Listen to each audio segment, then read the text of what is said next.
Quand on dit 80% des Français sont favorables à, je vous laisse continuer, on en tire, mais par commodité de langage, tous les Français sont favorables à.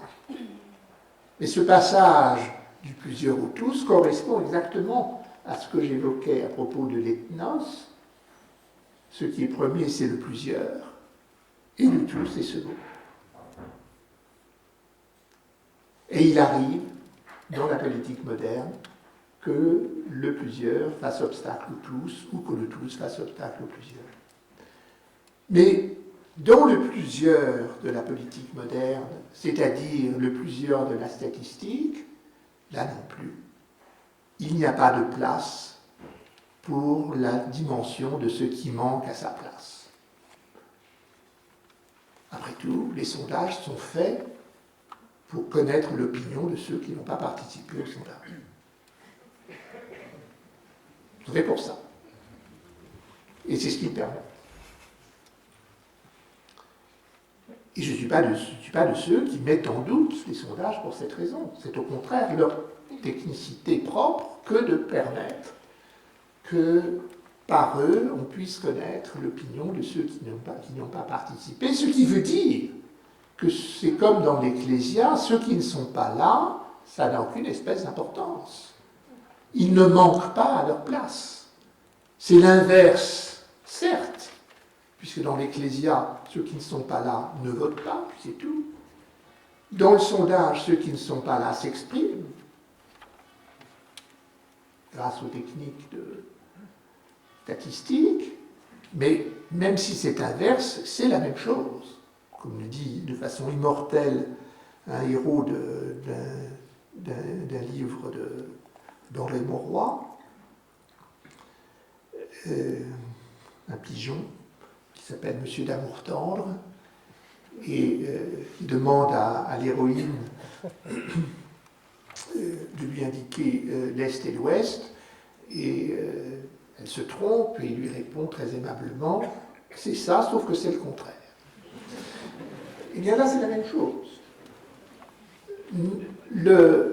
La négligence, ou plus exactement la rature de la dimension du manquer à sa place, ce dont le nom propre ou le nom de première personne est porteur, cette rature se fait en sens opposé dans la cité antique, dans la politique antique et dans la politique moderne fondée sur la statistique. Mais c'est la même chose. C'est le contraire, mais c'est la même chose. Rencontrer le nom propre comme le nom de ce qui, de celui qui, de celle qui, de ceux qui peuvent manquer à leur place, c'est d'emblée faire échec à la politique, qu'elle soit du côté du tous ou qu'elle soit du côté du plusieurs. Je ne vais pas prendre des détours. La rencontre de qui manque à sa place, c'est le lieu du deuil. Mais ça n'est pas seulement le nom du deuil, le lieu du deuil. C'est aussi le lieu de la gaieté. Je dirais le lieu du gai savoir de qui peut manquer à sa place et qui, de fait, n'y manque pas. Foucault, à la fin de sa vie, avait désigné l'Antiquité grecque et romaine comme une longue erreur. Il ne dit pas pourquoi. Je ne donne pas ses raisons. Je forme la conjecture suivante. L'erreur, c'est d'abord d'avoir placé le tous en position première. C'est ensuite d'avoir constitué le tous dans la dimension de ce qui ne manque pas. Personne ne manque aux tous. Et s'il manque aux tous, alors il n'est pas. Et s'il n'est pas, alors il ne manque pas. Ou il est, parce qu'il est porté par l'immortalité. Et alors, là encore, pour la raison contraire, il ne manque pas.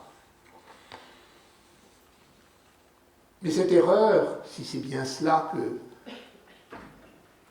Foucault avait en tête, ce que je ne sais pas, cette erreur, la politique moderne l'a commise tout autant, en partant du plusieurs. Il faut partir, me semble-t-il, de ce qui peut manquer à sa place. Qu'on l'appelle, comme je le fais, le nom propre, le nom de qui se dit en première personne. Et ce faisant, quand on se tourne vers le chacun, il faut le violenter de telle façon qu'il cesse d'être le désignateur de celui qui occupe une à une toutes les places possibles et de cette façon devient le saturateur des places, celui par qui on pourra dire que personne ne manque à sa place parce que chacun est partout où il doit être. Il faut faire du chacun le désignateur de celui qui peut manquer à sa place. La fonction décisive est le manquer à sa place. Je dirais que j'ai rompu avec la politique, avec la promesse politique, par cette expérience. J'avais longtemps cru que la politique pouvait promettre de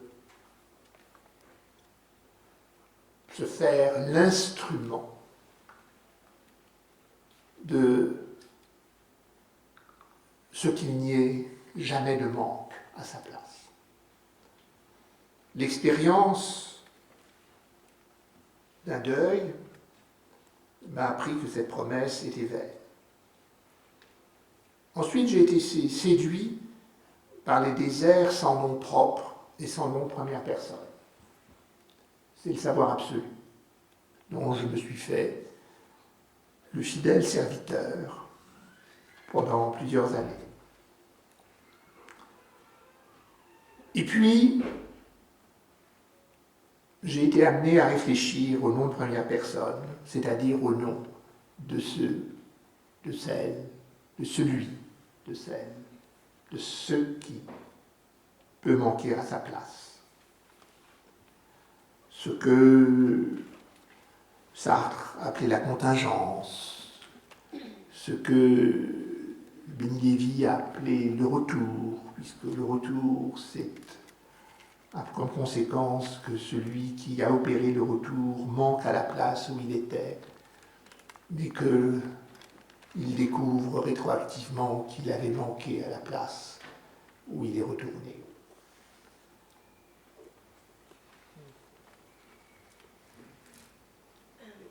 Le deuil, pour moi, m'a été témoignage de ce réel qui est la dimension du manquer à sa place. Ceux qui manquent sont plusieurs, ils se déclinent au singulier, ils se taisent, et leur silence est celui d'un être parlant. Leur nom subsiste en tant que nom de première personne.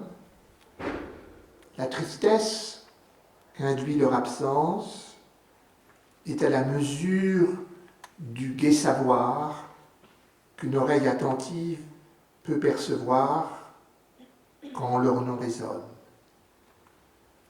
Je parlerai alors peut-être d'une politique des noms, mais je dirais aussi que le nom, en tant que nom de ceux qui manquent à leur place, récuse la politique.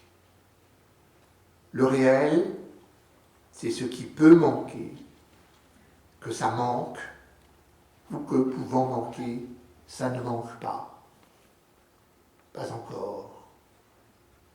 Ou peut-être ne manque plus.